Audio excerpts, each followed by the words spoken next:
The Super Speedway Podcast is a Dream Bigger media production. For news, photos, show notes, and information about advertising on the podcast, visit www.thesuperspeedway.com. 3, 2, 1. Welcome to the Super Speedway.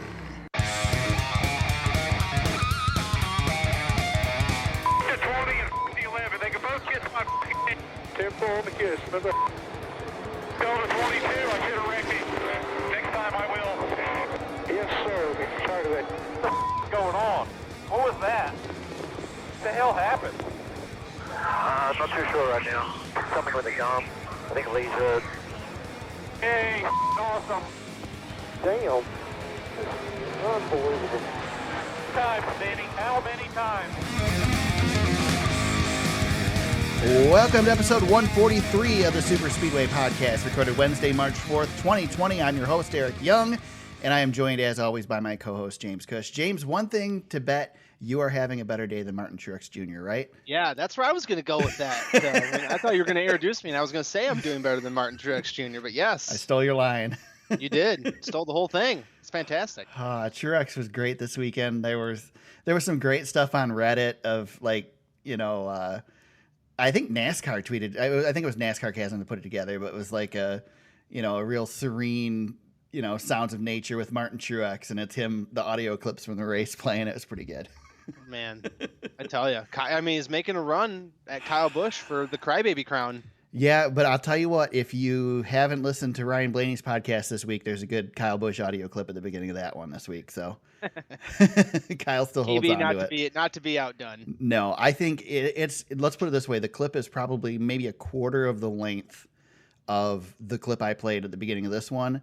And there's probably like 7 times more F words in it. Unbelievable. It's good stuff. Good stuff. Yeah, what's wrong with Joe Gibbs Racing's drivers, man? Well, it's really funny because so many people are just like, oh man, Toyota's so far behind. What happened? Everybody caught up to Toyota in the offseason. But nobody is talking about the fact that they had the penalty last week for body modifications that got taken away, and now they're running like crap. Huh. No, yeah. I mean, maybe I'm wrong, but it just seems like a pretty big coincidence to me why they're having issues. Yeah. I mean, Kyle Busch came back for a second place finish, but he sucked all day. I mean, let's be honest. No, I know. And it's like, well, it's just, everybody's kind of caught up to him a little bit. And you know what happens when you're, sometimes when you're the leader, you just kind of get complacent, right? Yep. They've had everything going their way for 2.5 years, and everybody else has been working like crazy to catch back up. Well, that's the ebbs and flows, man. That's the way it goes. Yeah, I think it's a mix of a couple things. I think it first of all, we know Chevy caught up this year. They've got the new body this year. That's a big advantage for them, regardless of what people want to say. Ford's caught up because they've been working in the offseason. Toyota probably fell a little bit behind because when you're out front, everybody's racing to catch you. Yep. And then I honestly think that the what they were caught with changed things. I don't know if it changed things any more than just, hey, their setups are different now because this is gone and they have to figure it back out again. I don't think it's going to be a long-lasting effect. But we've talked about before, once you're on the West Coast, you're on the West Coast. Right. And there's not a whole lot that you're fixing when you're out there. So I think when they come back, I mean, this weekend's probably going to be a different deal. Yeah, because that's what I was just going to say. This weekend, I would fully expect JGR to be right in the hunt this weekend. I don't think there's going to have much slippage. I think they're going to come into Phoenix and they're going to be good. Yeah. Well, now you got me rethinking my pick for today. All right. Anyway, is what it is. You got a good point though. There, you're making me think a little bit because I was going back and forth on it. So yeah, but it is a different. You know what though? It is a different rules package for Phoenix than what we've previously had. So could be a little bit different. Who knows? So Auto Club 400 at Auto Club Speedway this weekend. Alex Bowman gets the win in, I guess you'd call it dominating fashion. He led more than half of the race. 110 laps on the day for Alex Bowman. Big day for Bowman. Yeah, pretty much. Nobody else was in his class. Well, I mean, Blaney was. Yeah, but Blaney was there. I mean, at the end of the race, he was still 5-7 seconds True. back. True. I mean, he was. It's man, that was such a great run by Alex Bowman, start to finish. Great day. Yeah, I mean, so okay, it's it's easy. I said it's easy, and I'm doing air quotes right now to get one win in the Cup Series. It's not. It's really difficult, but it's even harder to get 2 wins. So, I mean, is Bowman a legit guy now? Is he? He's a NASCAR winner, right? I mean, for all time, he's a multiple time race winner. Well, I think early on in the season, it's a little early to start talking about championship contenders. But the way he ran at Vegas and the way he ran on Sunday, they've got the 1.5 2-mile oval tracks covered. Yep. He's going to be tough this season. And let's not like forget not going away. that he ran. I mean, he won Chicago last year, which again, same sort of thing. Yep. They were good at the end of the season last year too at points. So if you can win on these intermediate tracks, you are a legit shot to win the title. Yep. I think he's going to be. And shame on us. I think, did we both have him eliminated from the playoff? Yeah, I definitely did. I didn't. Well, and I think to defend us just a touch, I did not see the resurgence from Chevy coming. No, I thought they were. I thought they were going to get way further behind than they were. Yeah, I thought they were going to get better, but I didn't think that it was going to be like not this early. Yeah, they're like back. They're showing. I mean, they're showing a lot of strength. Chase Elliott's winning a lot of stages, and Bowman did what he did on Sunday. Johnson's looks like. I mean, Jimmy Johnson is showing signs of Jimmy Johnsonness. Yep. So yeah, I think, man, Hendrick. Chevy's back, yes, but Hendrick is back. They are strong again. So yeah, I think it could be a long season for people if Hendrick's back. You mentioned that even though it's early, Bowman's a title contender. I think we got 2 title contenders right now. We got Alex Bowman and we got Ryan Blaney. Yes, we do. And Blaney doesn't have the results to show for it, but he has the performance to show for it. So let me ask you a question about Blaney. Yeah, he's a couple of hairs short of being 3 for 3 on the season, winning out races. What do we call this season so far for Blaney? Is this positive or is this a disappointment? Oh, yeah. No, I think this is positive. The Daytona 500 obviously is disappointing when you get that close. Right. And they had other things going on with the Ryan Newman stuff that day. Yep. But no, I think early in the season, yeah, you don't have the checkered flags yet, but everybody knows you're there every single week. And that, I tell you what, Penske looks like a freaking genius swapping these teams. Yeah, right. He's got 1 win with Paul Wolf and Joey, and now Blaney's team, they're they're looking strong. I mean, yeah, that 12 car is a force to be reckoned with. I agree with you, and I think this format that we have now. Yeah, he's a points leader for one, but this format we have now, it even more makes it less of a problem when you're having bad finishes but running well, because all he's got to do is have 1 good finish and get the win, and now he's in. Yeah, and he's not going anywhere. No. He's going to be strong. It looks like he's going to be strong throughout this season. Yeah, at this point, you're 3 races in, you're leading the points. You're looking pretty solid to be able to continue this trend going forward. And we should be a touch cautious, though, because remember last year, Penske looked really good early. Brad Keselowski was winning races early. Logano won some races early last year, and then they faded. So maybe we just need to have a little bit of reservation, but, all we can look at is what we're currently seeing. And right now, that 12 car is probably the best car in the series, just without a win. Yep. But he's there. Yeah, I agree. We talked about Truex already with the intro. Truex just mad at everyone. I don't know if there's anything else to say there. Even mad at his own teammates. There was comments about Denny in that clip we played. Kyle, and Eric Jones. Yep. So he's mad at everybody. Whatever. Honestly, I'd rather have Truex fired up than not. So fire him up. Get him mad. That works for me. Yeah, that's good. Yeah, that's. Clayton Hughes doesn't do much to calm him down, though, does he? No, there's no calm down, Martin. It's nope. Yep, you're right. Yeah, he doesn't probably have the weight that Cole Pearn had at one point. Right.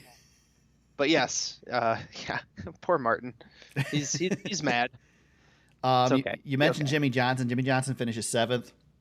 Cool weekend for Jimmy. Started on the inside of the front row. Started 2nd. His wife and girls wave the green flag for him.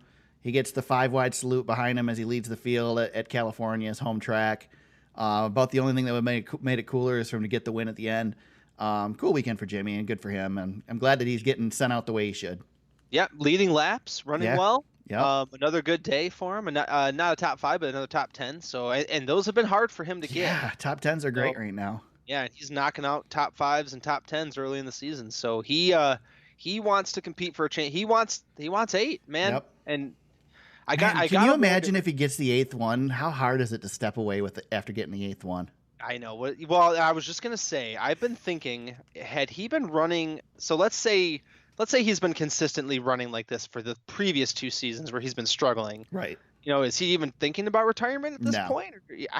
I mean, No, I think he got the question too many times the last 2 years because of the way he was running, and it made him think about it more. Yeah, and I think he's, well, we've talked about it, but he's getting fitted for his IndyCar seat already, so Yep. he's antsy to do other things now. But I wonder if running like this earlier would have extended his career maybe just a tad longer, Right.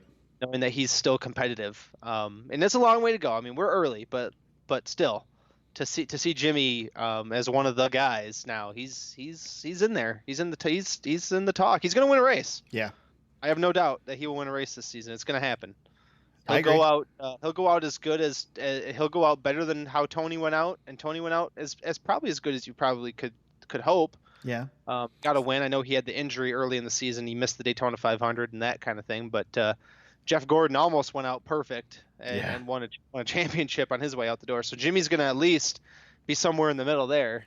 Maybe he is at Phoenix with a chance to win a title. We'll see. Yeah.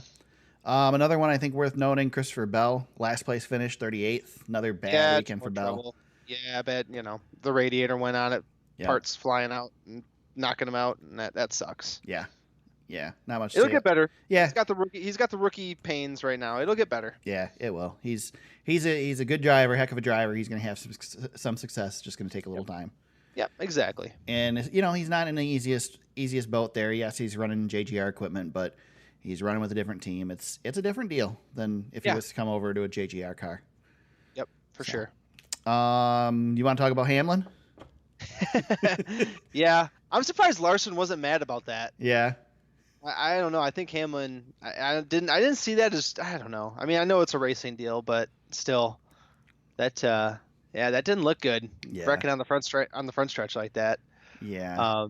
And then Denny made fun of it at the grocery store with Kyle, and Chip took exception to it. So Chip Ganassi was not too happy. He basically said we got a lot of people who put a lot of time and money into those race cars that you wrecked.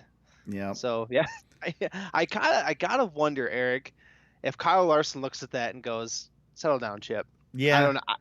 I don't know. I know. I mean, Denny can't go back and change it. So it's a laugh. Whatever. Yeah, I know. I'm with you there. I understand Chip being upset about it too, but come on. He's ultra competitive. Yeah. If Kyle Larson's moved on, maybe I don't know. I still think Kyle Larson's got a foot out the door. So I don't think Denny gets enough credit for his sense of humor either. No, he's a good dude, man. Yeah, no. I don't have anything against Denny. Yeah, and I am one of those guys. I love the off-season moves and free agency and silly season stuff. Then you got to be loving this year. I'm really into this year. This is such an exciting year. I forget somebody else they were talking about this week that is their ride's up. It's like, holy crap, man! Everybody. Yep, well, Jones is up and Larson's up. Yeah, anybody you can think of that's like other than open. Harvick. I mean. Yep, Harvick's locked in. Bowyer's up. It's gonna be a fun year, or it might not be at all. Nobody might change, but I bet you there's some flip flopping going around. Well, it's like the NFL right now. We've got all these quarterbacks, and nobody knows where they're going to play. And Tom Brady's going to probably still be a Patriot. Yeah, and it will all fall in line. As but much fun as it is to talk about him going other. It places. Is a lot. Speculation is so much more fun. Do you know how painful it'd be for me if Tom Brady went to the Chicago Bears? Oh, you'd have to swallow it, man. I'd have to cheer for him. Yeah. I'd have to love it because it'd be the best thing that ever happened to the Chicago Bears. Now I know you'd get the greatest of all time in his God, but I hate 43-year-old season. Yeah. That would be too weird. No way. He's not going anywhere. He's staying with the Patriots. I think it's a song and dance. Yeah. Anyway, that is our football podcast. Right. For this week. Yeah. One more thing I wanted to hit on California. I don't know what you thought, James, but I thought overall very entertaining race. Even with the driver leading 110 laps, I thought the racing was good all weekend long. The Xfinity race. I didn't watch the whole Xfinity race. I just watched the last stage under the advice of you and Todd. But I thought that was exciting, and we just had good racing. California is such a great track right now. Yeah, it's good. The restarts, we were not quite sure about the restarts last week. We talked about that, and man, I tell you, I think we were 6 wide at one point. yeah, they were restarts. Those drivers were all out from the time they took the green flag until about 6 laps each. They would it'd be really close racing. They just could not get away from each other. The only thing is, it just makes me long for the days that Michigan has bad asphalt again, because Yeah. Michigan's even better. It's more banking. Yeah, it's the better of It's the not two as tracks. wide as California, but it's still pretty wide. Yeah, but it needs some more weather. I don't know how they did too good of a job with the asphalt. That's the problem in Michigan. It just isn't weathering. I'm going to do some research before we go back to Michigan this year and figure out where it is in the whole paving scheme of things, because I know there's tracks that have been paved more recently than Michigan that have weathered more than Michigan at this point. Yeah. So I think I think somehow they did too good of a job there. Yeah, we have to talk to Raj. Yeah, it's like the only thing in Michigan that they've actually paved correctly that doesn't fall apart. Everything else, if you drive down the roads. People forget the first 2 or 3 races at that Michigan track when they first repaved it. They were actually really good races because everybody was fighting for a groove. Yeah. And they were going so fast, it was causing it was wrecking havoc out there. Right. So, and the qualifying was actually really exciting. So that was good for a time, but now it's kind of balanced out. But now it's just too good, like you said, it's too good. I am excited that I got to lean on the fence at Michigan with the cars going by me at 218 before they put the new setup on it and slowed them down. Yeah. All right. Anything else with Californians worth discussing? I think we hit most of the storylines, didn't we? I think we can leave California in the dust. Yeah. I mean, overall, not super eventful. I guess maybe the most eventful for Blaney and for Bowman. Like you said, Blaney's got 1 or 2 or more than that coming. It'll happen.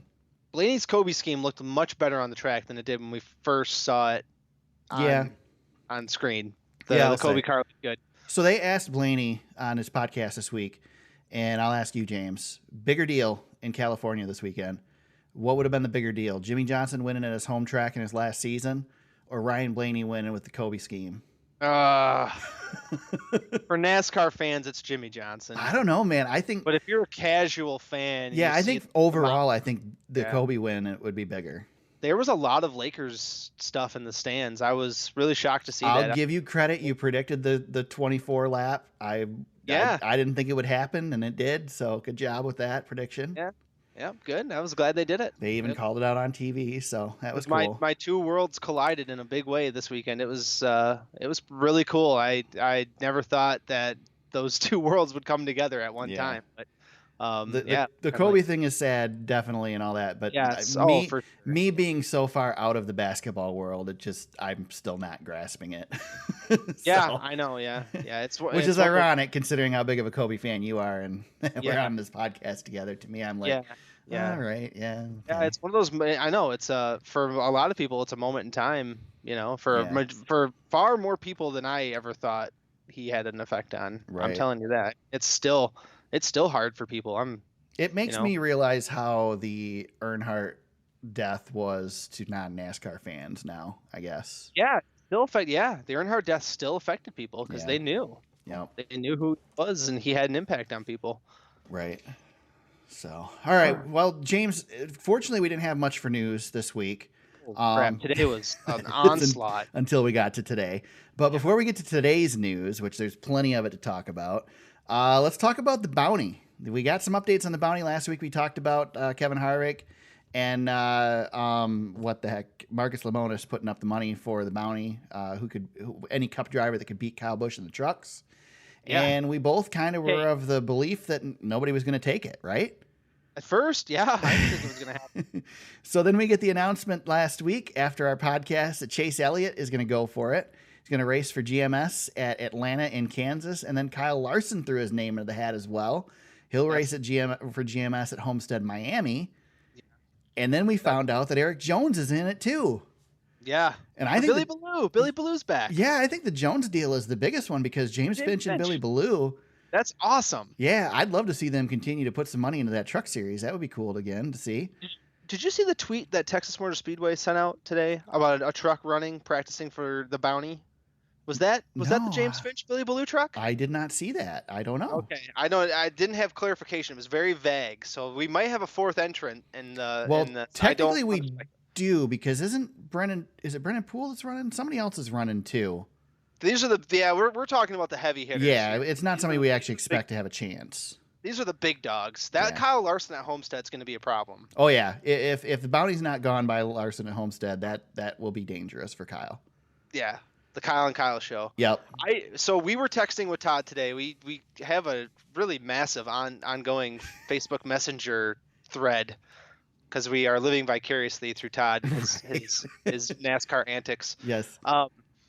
But I said in that text thread that this is the biggest thing that's happened to the Truck Series since Eldora. Yeah. By far, I think it is. I think so too, and it might even be bigger than Eldora because I think it has more of a lasting effect than Eldora does. It's super exciting, man. This is really good. I've really enjoyed everything about this. We've got people come. It's like I don't know. It's kind of like WWE, like watching the Royal Rumble. It's brilliant to get people that actually care about the trucks when Kyle Busch is racing in them. Kevin Harvick. Yeah. What a dude! What a guy! I'm telling you, man, that guy's got some talent when it comes to promoting. Which obviously, I mean, he knows what he's doing because isn't he promoting MMA fights and stuff now? And they've got like Jake Owen, the country singer. They've got golfers through Kevin Harvick Incorporated. They're an agency. They're handling all this stuff. So he knows what he's doing. But that's fantastic. Still, that's great. Yeah. Well, when Camping World came on board and made it in a 100K bonus, right? I mean, that's just fantastic. I love it. But I mean, everybody was giving Kevin Harvick the TV booth when he retires from racing. Maybe we need to put him in a promoter role, man. Yeah, make him Vince McMahon, dude. Yeah, something. Oh yeah. Give him an executive seat with NASCAR and let him come up with ideas like this because this is great. Yeah. And who even thought? I mean, none of us even thought about it. None of us even said, "Let's put some extra money up to beat Kyle." I mean, yes, we didn't think $100,000 would make these guys go for it. It's not the $100,000 though.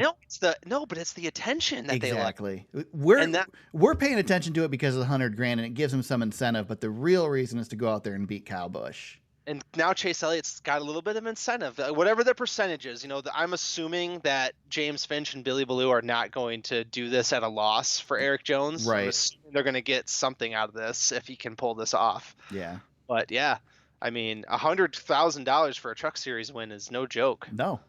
Yeah. No. Plus the prize money. Yeah, exactly. So and then GMS, I can't remember. It's just a great investment for GMS. I can't remember who it was from GMS that was on Sirius last week, but he said they could run a 6 truck if they wanted to. Yeah, they've got the stuff. Yeah.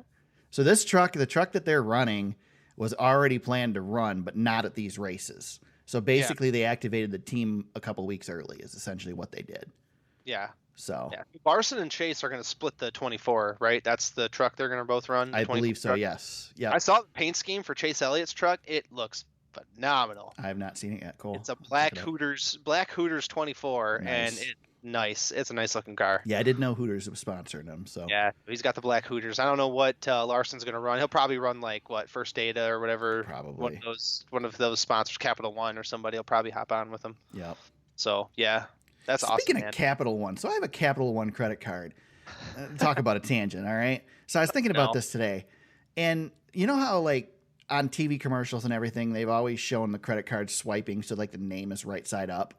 Yes. But they're always upside down when you really use them. Well, the Capital One credit card is the way it is in the commercials, and you know how confusing that is when you hand your credit card to somebody and they have to swipe it. They still swipe?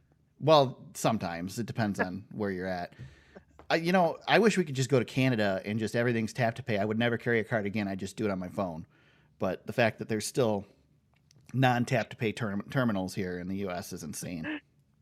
This is one of your top 5. Dude, I'm telling you, I am so annoyed over the lack of tap to pay. You are. It drives me, especially going to Canada, because Canada, they don't touch your credit card in Canada.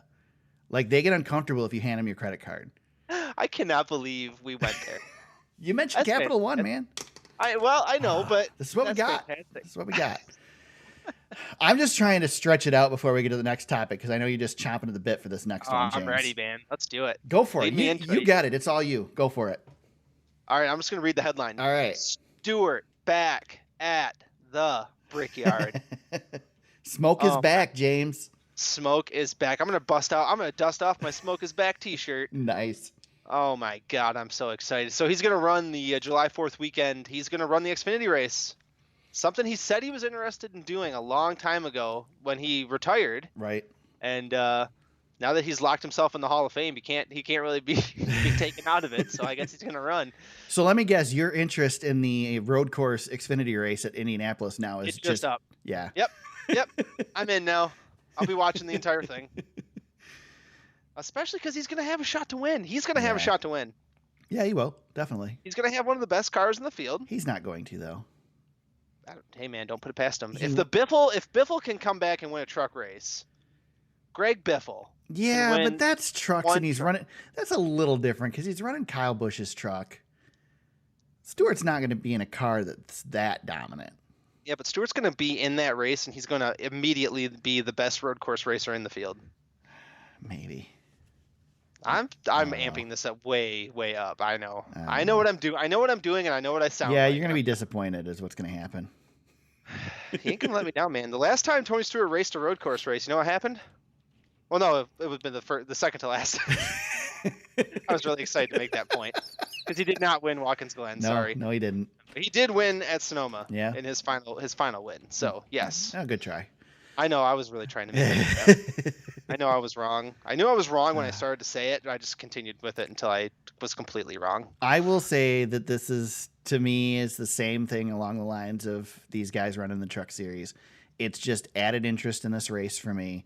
It's added interest in the Homestead Xfinity race that Junior's racing in it. It's cool. I'm excited to see Tony. I'm giving you crap, but I'm excited to see Tony come back. I don't think he'll win it.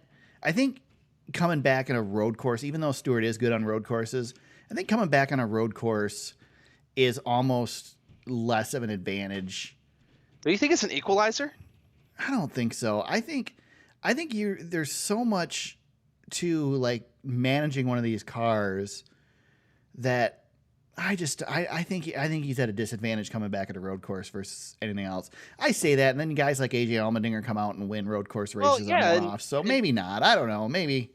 Look how competitive Dale Jr. is when he comes out and races once a year. I mean, guess he's been competitive every single time he's raced. I guess the equalizer is too that nobody's run this road course with the Xfinity car. So yeah, Stewart's on equal ground with everybody. Allmendinger's going to race in this race, isn't he? I would assume so. I would assume he'll be in one of the.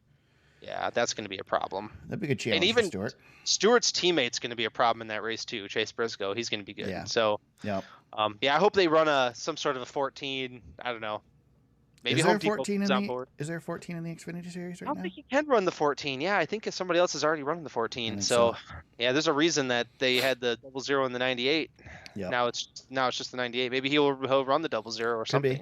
Yeah, sure they still own maybe he'll go way back and run his first Xfinity series number, the 15 or something. I don't know. I hope they do some sort of throwback type thing. Yeah, that'd be cool. Yeah, I know Junior's done some stuff, with some of his old schemes back in the day. So.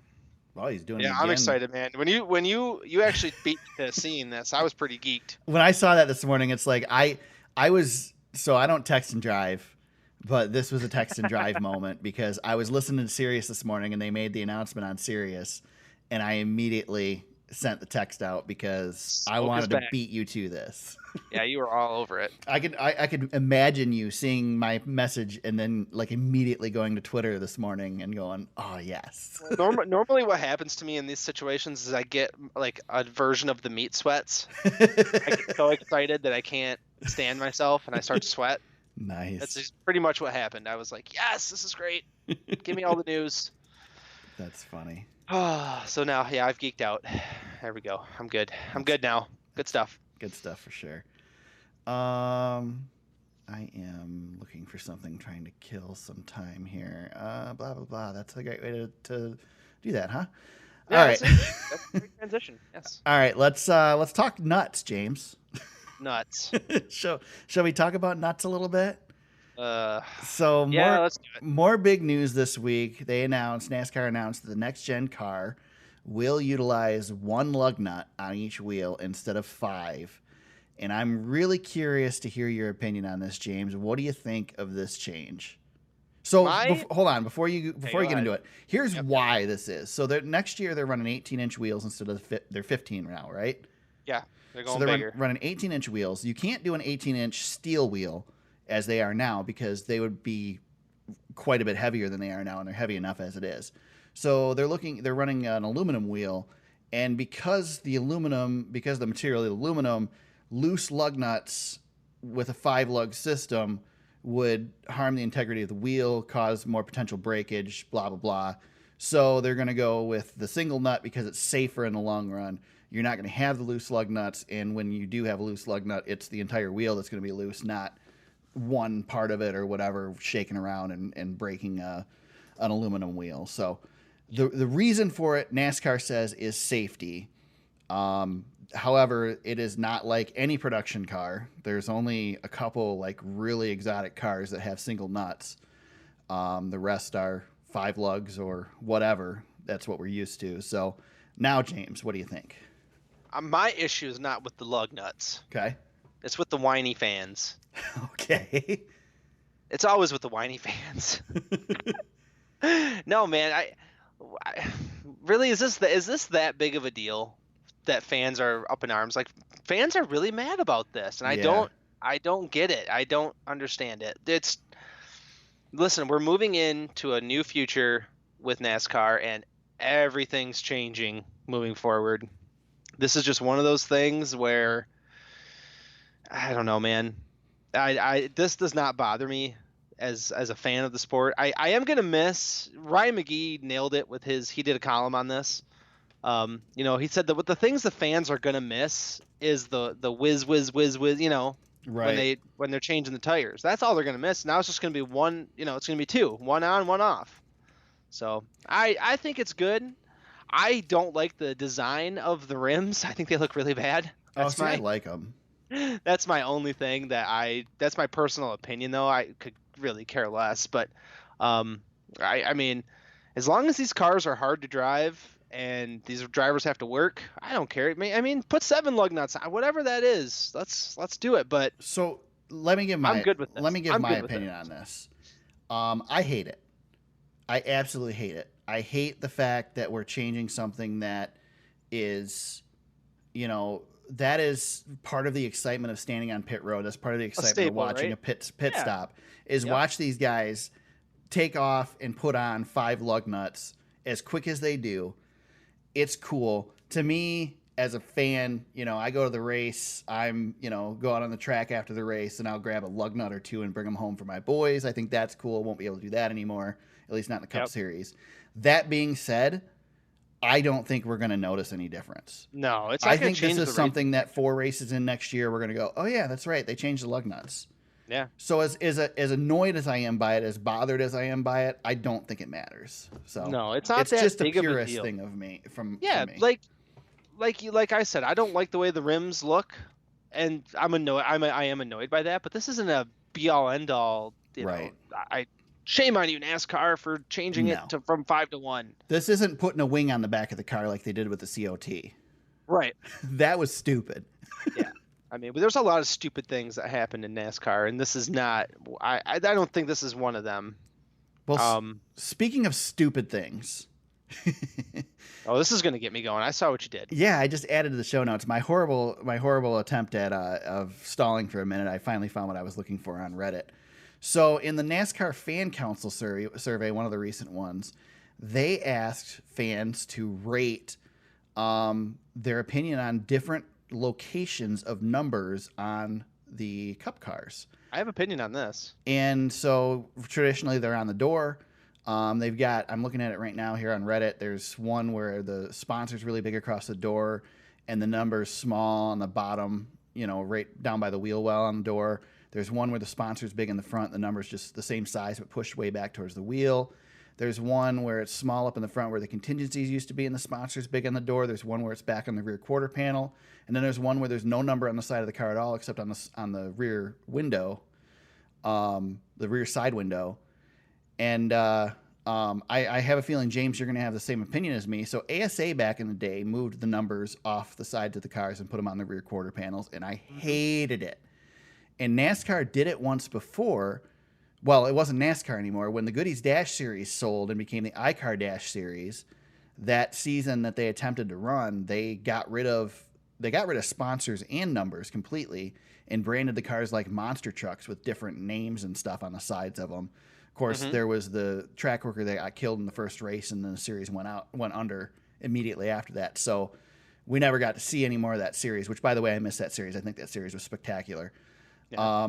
But I hated it then too. And IROC's done the names on the doors with the numbers way back. So I hate this. I totally hate this. Just keep the numbers on the door. Yeah. That's all I ask. I don't care if you move sponsors around and all this other stuff. Just I'm really okay with the number at the front of the door, and I'm okay with the number at the back of the door. I heard Dale Jr. talking about it in his podcast, and he said the same thing, and I wasn't sure. But now looking at the pictures, you guys can check them out. If you go to our website, thesuperspeedway.com, check out the show notes.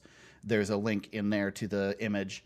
The one with the number at the back of the door, the number is the same size, but the sponsor's nice and big on the front. It actually is not too bad. I kind of like it. Yeah. But we need to follow Redneck Jesus, and he needs to lead us to the promised land. Right. But please don't move the number off the door. Keep the numbers on the door. Now, one thing to consider, NASCAR throws out some really crazy questions in this fan survey that never see the light of day. So this doesn't mean that it's even something that's being remotely considered, but you would imagine it's being considered, considering we got rid of the contingency sponsors as it is. And now we got this big space on the car that we don't know what to do with. So yeah, fans are really upset about the contingency sponsors as well.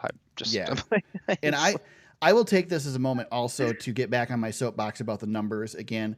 You know, they talked on Junior's podcast about how the numbers are the identity, that, you know, drivers change paint schemes so much all the time now that the number is the one constant that stays the same, that you know, know who it is. Yep. But it's not, because the number stays with the team and not the driver, and the number should stay with the driver. But here's my counter argument. If you're a really great driver, it doesn't matter if that number stays with the team. Yeah, but your counter argument sucks. Well, every time you look at William Byron's car, I mean, come on. At some point in your processing of what you're seeing, you're thinking about Jeff Gordon. Right, but that's different. That's, you know, Jeff Gordon left the sport. You know, when Dale Jr. left the 8 car and went to the 88 car, it was annoying to see the 8 car and not have Dale Jr. in it. When Carl Edwards switched from the 99 to the 19, it was annoying because he wasn't in the 99 anymore. Mm-hmm. You know, those numbers should stick with the driver until the way Supercross does it. But be a great driver is all I'm saying. Yeah. Tony Stewart switched, and it was really hard to see him in the 14. And then guess what? He won a championship and had a lot of success. But now we remember him in the 14 and the 20. Yeah, I don't know. I still remember him in the 20. So the thing is like the way Supercross does it is you get your number. You can change your number if you want to. And Formula One does it that way. Formula One keeps the numbers with the drivers. Yeah, you have to start. You have the number for the following season unless you don't start a race, and then the number goes up for grabs for somebody else the following season. That's the way it should be, in my opinion. Yeah. So anyway, I think I have always been a fan of NASCAR should retire numbers as well. There's not enough. Eric, there's an infinity amount of numbers. Well, yeah, but not if you're running two digit numbers. You want 3-digit numbers on the cars now? I don't care. No, come on. NASCAR the game, man. Knock it off. All right, new topic. James is getting ridiculous. How dare we go to 3 digits? It's ridiculous. The sport was founded with cars with 3 digits on the side. Junior talked on his podcast this week, which is interesting, that NASCAR actually, I don't know if he doesn't know if it's still like this, but for a while when he switched to the 88 car, they had a certain size that your number could be, and it had to fit in that box. And he said his 88 would have been bigger on the car, but NASCAR wouldn't allow it to be bigger. I thought that was really interesting. I mean, I knew there were guidelines and stuff for it, but specifically, put up so many weird fights. He's such a nerd about stuff that I can only imagine. Just think how great it is. My weekly praise of the Dale Jr. download, but how great is it that Junior is here telling us this stuff about the sport that we never would have known? Nobody else cares about this stuff. Nobody else talks about this stuff. He is. He's a big nerd. I know. I love it. It's great. Love it. It's great. We need guys like that to be nerds. Yes. Good, it's again, Junior's a fan just like the rest of us. He was actually bitching on his podcast that he's not on the fan council because he says he's the biggest NASCAR fan there is. My God. It's a little too far. Yeah.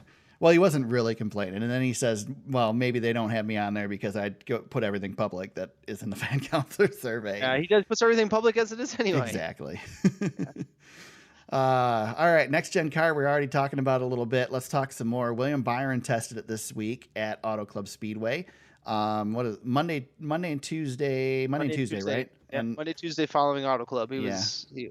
They didn't finish the test with it though. Well, he crashed twice. He crashed on Monday, and then they were almost done, and he crashed her again. So Yeah. that's okay. But you gotta test it all, right? NASCAR said they were happy. They can look at the crash data and all that stuff, and that's good for them too. So, and I buy it.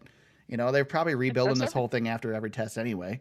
Yeah, test everything. You can't ask the guy to wreck it on purpose, so you might as well have it happen on accident. Oh, and we put it in the notes, but the big thing I took away was how hard he said it was to drive. Yeah. Because of he said with the wheels, we're going back to the wheels on the next gen car. Here we go. Yeah. But they don't have as far to travel because they're thinner. Yeah, there's not as much sidewall on them. Exactly. So he said that's very unforgiving. And and that's what led to the crash, is that once you started to slide, it wasn't savable. And he said it was a good thing that they tested because, during the race, because the track's already rubbered in from the race. Right. And he said that that moves and slides that the cars were doing on Sunday, he was able to gather when were much more difficult during the test, which I took as a good sign. I think that's a good thing. It had to be a really cool way to do the test because, he was just ran 400 miles in a car. Yeah. So he knows really exactly the feelings and now can compare this car to what he just felt. I love it. I think it's great. I know they've got more tests on the calendar, but this is I really thought that hopefully NASCAR took a lot away from this test, because just as an outside observer, I feel like I took some stuff away from this test. Yeah. So we talked last week about the testing schedule for it, and the testing schedule actually is out for this car. And it's very extensive. I'm going to put it in the show notes right now. But there are tons of tests scheduled for the rest of the season. Ironically enough, we predicted Michigan, and Michigan's not on this test schedule. I'm surprised. Yeah. So in May, they're going to test it at Dover, June, Charlotte, July, Las Vegas, and then August 25th, Charlotte Motor Speedway is an open test.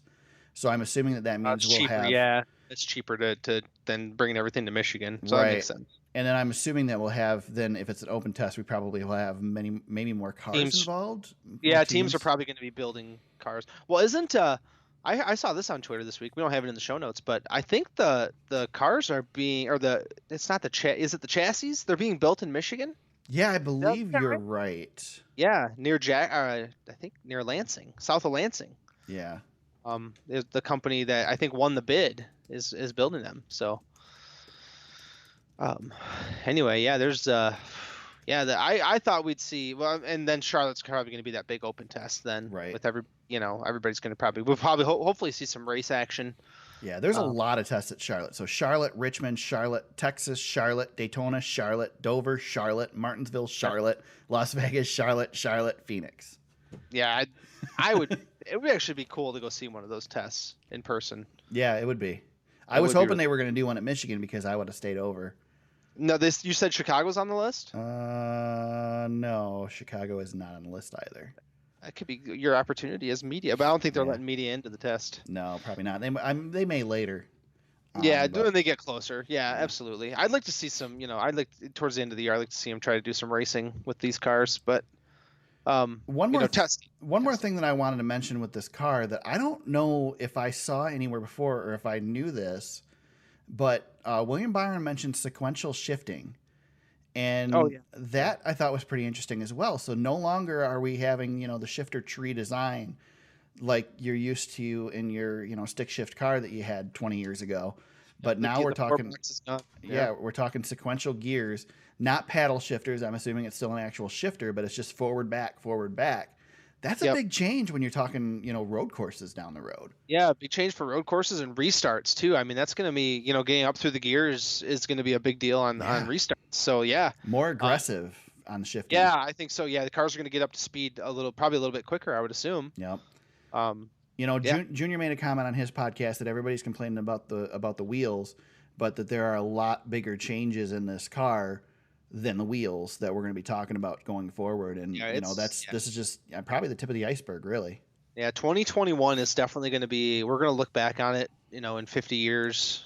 When we're old, Eric, and we're we're podcasting on a porch and rocking Right. chairs. We're gonna Yelling look at back. kids to get off our lawn. Yeah, exactly. We're gonna remember 2021, I think, for a Yeah. long time, because it's gonna be. This is the future. We're heading into a big time change for everything. Well, let's talk more about that, because we got a first glimpse at the 2021 schedule today. First of all, I will note that we're talking about the next gen car, but the Busch Clash will not be run with the next gen car next year. It will still be the 2020 car that runs in the Busch Clash. That was mentioned today. But I think this is what we're going to talk about here is a sign of more things to expect when we get actual schedule announcements, which we're assuming is going to be coming in the next month. They said by April 1st. They said by April 1st. Yep. April is the agreement with the charters. So, yep. So we got an announcement. I have in the notes the NASCAR announcement. Daytona International Speedway announced changes to Speed Weeks for 2021 next year. So no longer is Speed Weeks going to be over 2 weekends. It now will be 1 weekend. It will start on Tuesday with the Busch Clash, which will be on Tuesday night on the road course at Daytona. So let's run through what we're changing, how the schedule is going to go, and then we'll talk about the Busch Clash. So Busch Clash on Tuesday night at the road course. Qualifying for the Daytona 500 for the front row will be on Wednesday night, or Wednesday. The duels will be on Thursday, as they are now. Trucks on Friday, as they are now. The Xfinity Series will run a doubleheader with ARCA on Saturday. So ARCA moves from the previous weekend to a weekend later. And then the Daytona 500 will be on Sunday as normal. So the big change is the Busch Clash. On the road course, James, you made a comment in text today that we're kind of hitting the limit on Rovals. What's your thought on the road course at Daytona? I am good with this change personally. I think the Busch Clash, especially after the debacle this season, Right. we needed to do something. We need to do something, right? Yeah. And if these teams got some extra 2020 bodies to use up, then have at it, boys. Let's run the road course. I'm curious to see it, but this is one of those things. We fall in love with an idea, and we're getting dangerously close to me being annoyed with Rovals. Yeah. Well, I'm getting a little bit. I'm not annoyed yet, but I think I'm at my limit. Well, let me say this first of all. This is not a Roval, James, because the Daytona road course has been around for a long time. Yeah, it's not a Roval. There's only one Roval. I know, it's got its own history. I know. However, so here's the problem. There's a couple problems I have with this. One, I don't think that this road course is going to lend itself very well to stock cars. No, it's not going to be a great race. It's not that great with road course cars, to be honest. Rolex 24 at Daytona is not super entertaining. No, I'm sorry. No, it's not. It's just not. I've tried to sit there and watch it, and I get a few laps in, and that's it. The other issue that I have with it is that we're talking 18 cars. We're talking a small field. Almost 4 mile racetrack. Yeah, I don't know how well that's going to translate, and who knows what they'll do with the format. Maybe they'll change it up to make it more interesting. I don't know. I'll reserve judgment, because I honestly, we were excited about the Roval at Charlotte, and then we really expected it to be a disaster, and it turned out to be really great. So yeah. I'm gonna hold judgment and assume that this is gonna be really great too. But I'm cautiously optimistic, because we've got the Indy, we've got the Indy road course now. We've got the Roval. Now we've got this one, and I know NASCAR wants a street course. Sounds like we're gonna be driving around a football stadium or something at some point. So the only real praise I'll give to NASCAR on this one is that we're doing it with a non-points race. So yeah, it's an exhibition, and then in the Indy races, it's Xfinity, so it's not it's not the big show. But right. Honestly, this is the way I thought they should have done the Roval at Charlotte too, is done it with the All-Star race and not a points-paying race. It turned out to be so good. I know. Yeah. I do want to petition. I do want to start the petition, though, that we can no longer call Speed Weeks Speed Weeks. Yeah, Speed Week now. You can call it. It is now a Speed Week. Yeah. That's probably going to irritate people. But I think it'll be 5 days. You know what though? getting more money out of or I guess getting more show out of your money. Yeah. You know, you don't need a hotel for as long, or however, whatever if you're camping. The only thing this hurts is I think it hurts tracks like Volusia because there's a lot of downtime between races at Daytona. So if you go for the 2 weeks, but I don't know if you looked at the stands for the Clash this year, there was nobody there. No, it's not going to be that big of a thing. Yeah, I don't think it makes a big difference. No, and I know NASCAR is trying to avoid the Super Bowl a little bit too, Right. so this helps that. Yeah, we all kind of saw this coming when we found out when the Super Bowl and the Daytona 500 were going to fall. Yeah, exactly. Which is probably why we're getting this announcement so early. Yeah. I think this is a sign of if you are a NASCAR fan and you go to a track that has more than one race at that track during the season, that you might want to start figuring out what your plans are going to be next year when one of those is gone. Yeah. Because I think we're going to switch. We're going to be switching to double headers. We're going to be switching to weeknight races, and we're going to get rid of second dates at tracks. Yep. I think NASCAR's looking at ticket sales for Pocono already, and Eric, I think our home track's going to be on this doubleheader schedule too, because I think NASCAR wants to shorten up the season. I would be very surprised if Michigan is not a doubleheader in 2021. Yeah, Michigan's going to be a doubleheader because it's a camping race. People camp at Michigan. It's perfect for a doubleheader. It almost was a doubleheader this year. Yeah, there was a lot of talk about it. Even if NASCAR did a doubleheader like a Wednesday, Sunday, or something like that, where they spread it out just a little bit, I think they're probably exploring stuff like that. But this Pocono back-to-back is going to be. I am actually excited about the Pocono back-to-back. But I know NASCAR wants to condense this thing as much as possible. And I think those are going to be some of the big changes we see with the schedule. Is we're going to go from a 38-week season, or what is it, 40? We have 2 bye weeks normally. Yeah.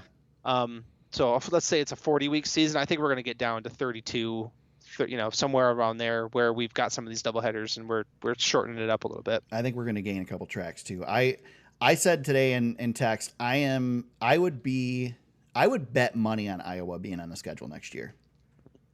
I really would. Yep. And I think, Gateway's pushing hard to be on it too. Oh, and we didn't talk about, North Wilkesboro wants to get back involved here. Yeah. Which I think is interesting. North Wilkesboro's doomed. It's in a bad location. That's the problem. Yeah. It's just, so one thing we didn't talk about last week, which was in the show notes and somehow we missed it, was in addition to all this discussion, NASCAR is only signing 1-year agreements with these tracks. Yep. So whatever changes we see this year could be completely changed the following year as well. So yeah, they want flexibility. They're definitely testing the waters, and obviously we knew this was coming with the purchase of ISC from NASCAR. Yeah. So it'll be interesting, and it'll be really interesting to see how the SMI tracks play into it, because they don't have the control over SMI that they do the ISC tracks. Yeah. And can they get Bruton to play nice, Bruton and Marcus to play nice, or is it going to be the SMI tracks stay the same and all the ISC tracks change? So we'll see. Yeah, it's going to be I don't know. I don't know if Bruton wants to do any doubleheaders, for example. I could see him getting not Marcus. Well, basically it's Marcus now, but yeah, I could see him not wanting to do that type of thing. Yeah. For loss of revenue, I guess. But anyway, we'll see. I agree. I mean, who knows? It could be successful and it might gain you more revenue. But the biggest interesting thing about the schedule changes this year is that we're going to make changes for 2021, including making decisions based on a doubleheader that hasn't occurred yet, because Pocono will not be done yet when the schedule is announced. So. Yeah, and they're that's what I said. I was kind of thinking like they're probably looking at ticket sales, seeing how, just gauging fan interest in this. Yeah. Because that's all they really have to go on. They don't have any other data to pull from. So. Right. Yep. All right. A little more news. Speaking of changes for 2021, Jimmy Johnson got fitted for an IndyCar seat today. Yep. That's cool. He's McLaren, Yep, going to be doing a test coming up, and specifically told NBC Sports that it is nothing beyond the test. Nothing else is decided. But obviously we know that Jimmy's interested in running an IndyCar race on a road course or street course. So he's running a race. Yeah, it'll happen. He's going to run the test, and he's going to run a race at some point next year. And there's no way Jimmy Johnson gets into a race car and goes, nah, I don't like it. Yeah, no kidding. It's never going to happen. Yeah. Well, he got into that F1 car, and he was already itching about that. So. Yep. I think it's going to be fun to see Jimmy unleash the next couple of years. Yeah, I think he's gonna want to race. You know, Jeff Gordon really, when he was done, he was done. He ran the Rolex and that was it. Yep. Tony's been racing a lot. Yep. You know, Casey Kane has not. He's been MIA. Yeah. Carl Edwards has been MIA. So yeah, that'd be good to have one of our guys, you know, out there doing some different stuff. Yeah, it'd be interesting to see where Jimmy turns up.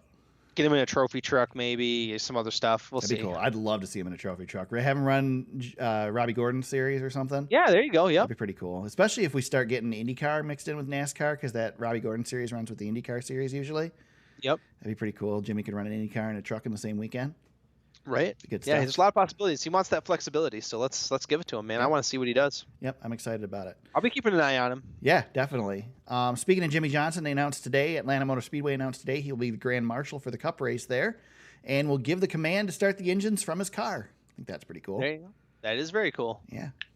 So, not much else to say on that, but pretty neat. The Jimmer. Be neat to see how all the tracks celebrate him this year in his final year. Like James said, I think we're going to see Jimmy in victory lane at some point this season.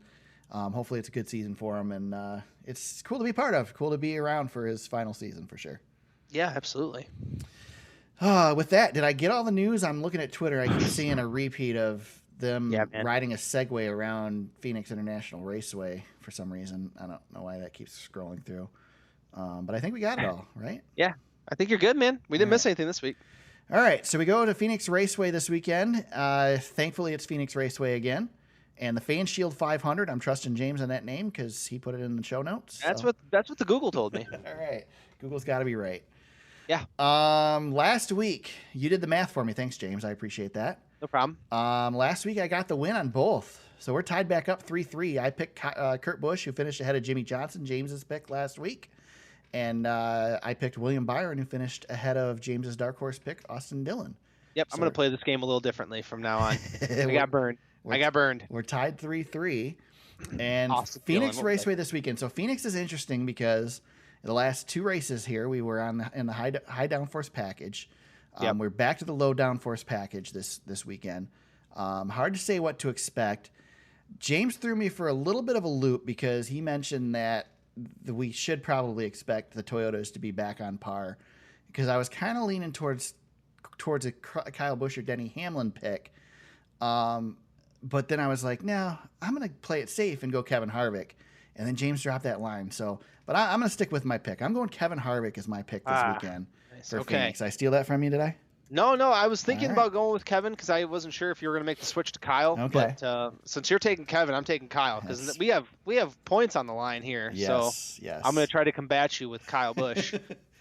He at last 4 races, just for record, he has a 1.5 average finish. Yeah. Kyle Busch, and Kevin Harvick's not too far behind him. He's a 5. And this is Kevin Harvick's best track, right?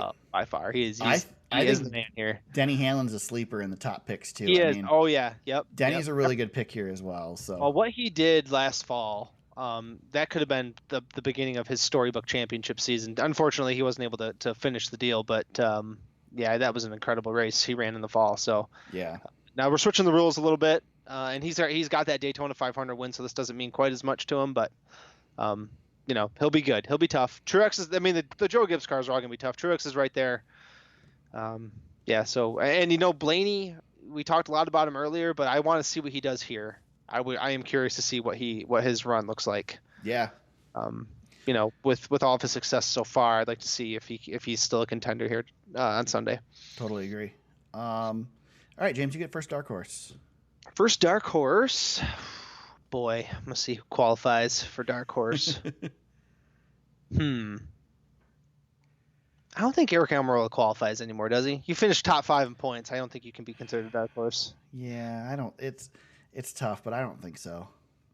He doesn't have a win yet, so I'm gonna take him again. Points on the line. I'll go William Byron. I figured you were gonna go that route because that's the way I was leaning. All right, James goes William Byron. I'm gonna go.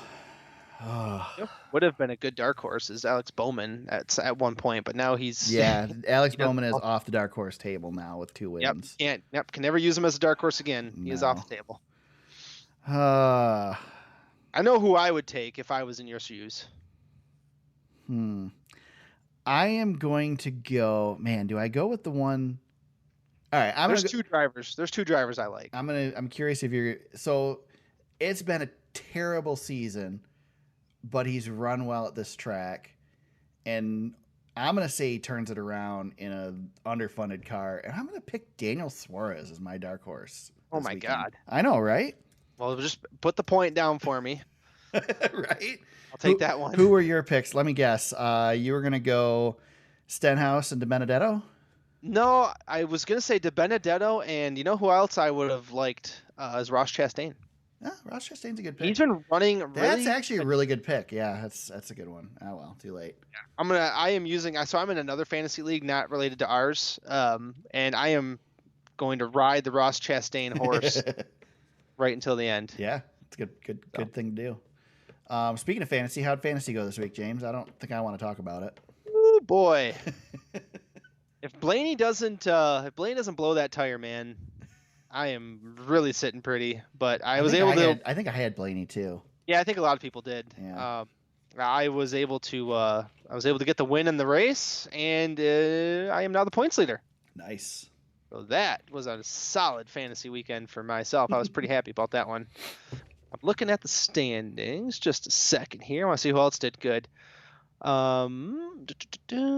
Okay, so Justin 713 was behind me. Ranger Runyon, Barron Speedway, Denny the Many, Freight Train, Toyota Fan, and bringing up the rear, the KB Show. All done. Pretty good battle in the points so far. I'm in first now, but it's pretty volatile with the season being so early. And then Denny the Many, Freight Train, Ranger Runyon, and then Eric, you're not that far back. Yeah. So you're in fifth. So there you go. That's where we are with the point standings. Yeah, my strategy went right out the window last week. I don't know. Yeah, you got. Yeah, I think we had some pretty good text messages going on where I just took a screenshot of the race and I said, "Back to normal, boys." Yeah. Or something like that. So I was, I was feeling pretty good after that. Might be my only win of the season. And one of the funny things that happened was I never get the stage winners right. And I got both stages right for the first time, and that may never happen again. That's funny. I nailed both stage winners, and I was like, you got to be kidding me. You know, so sometimes the stars align, man. You just get lucky. As much useless NASCAR knowledge as I have, it is ridiculous how terrible I am at fantasy NASCAR. It's so ridiculous. Like, I can't even cheat and succeed. Like, I used to just rib you about it. But it's pretty. I mean, it's like a pretty funny. So I can go with two different strategies. I can just go randomly pick drivers, or I can go and do a bunch of research, look at ratings, and pick that way. And no matter what, I suck. That's why I was so excited last week with the win, because it just doesn't happen. I know it's so bad. I know. I don't know. And then everybody wonders why I don't want to do this every season. It's so funny. A week ago you had won and you were so happy. Sorry. My best bet is just to not pick, because when I forget to pick, I do well. Yeah, right. Maybe I'm looking at the wrong week or something. That's why I don't know, man. Your internal struggle with fantasy racing is one of my favorite things. So there's no internal struggle. I just hate it. It's just, it is actually really funny. I hate it. But you'll win next week and you'll be fine. No, don't worry. No, I won't. All right. James, got any shout outs this week? I got a suggestion. Okay. Last year I did the same suggestion, but I really love this show. Netflix has the F1 show back. Oh, is it back? Season 2. I still never made it past the first episode, but. Oh my God, I love this show. I mean, it's just one of those things that I put on in the background while I'm doing stuff. I was really into F1 last year too, and I still didn't get through it. Yeah, it's good, man. They just they really get into the inside of the sport, and I really like it. And they pick a different team for each episode.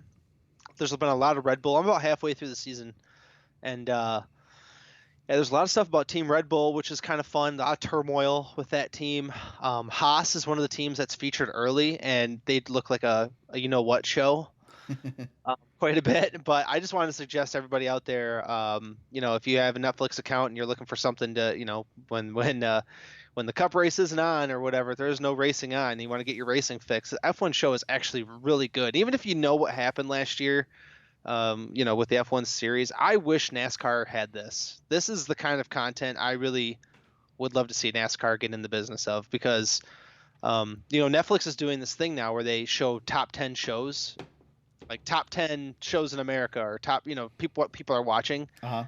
And this F1 show's been in the top 10 I think it's been out a week, and it's been in the top 10 every day for Netflix. I don't know what that means. Netflix could be lying to me. I don't know.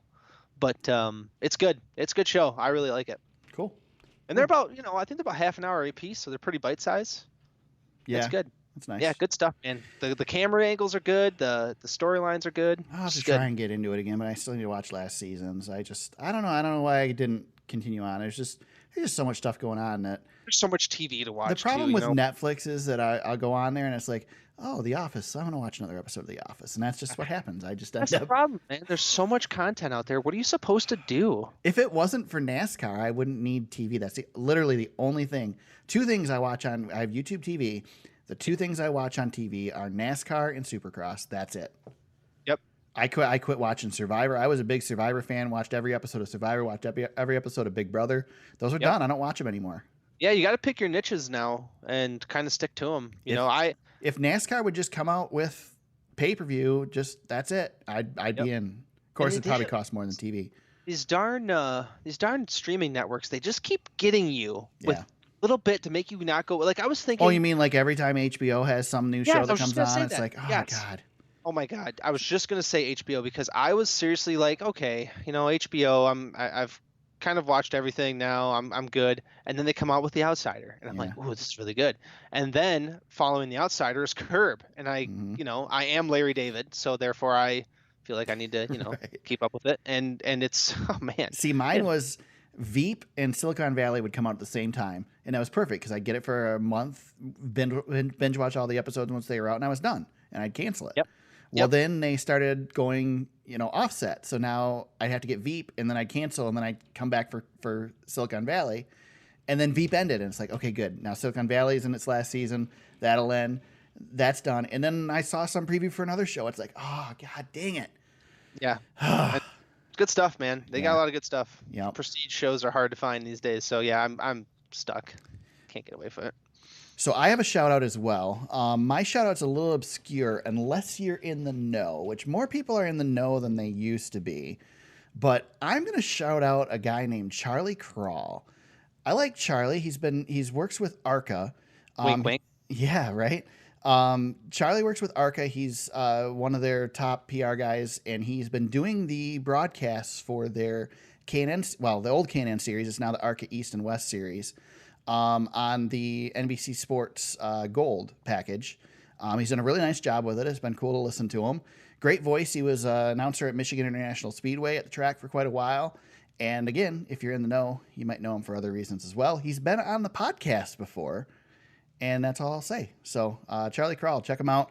He's on Twitter at Chaz Crawl, at ChasKrall.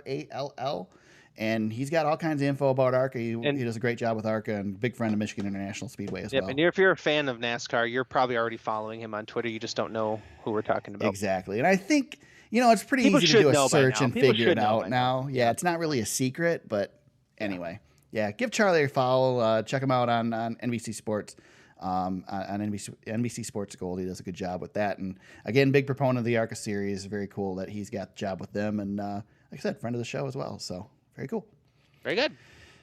James, my wife told me that we forgot to give our Twitter handles last week, and she might have just not paid attention and not heard it. She didn't pay attention. We did. I'm pretty sure we did because it's hard for me to miss it because it's right here in front of me. But just in case we forgot it last week, let's do it twice. No, I'm just kidding. What's Kay's Twitter handle?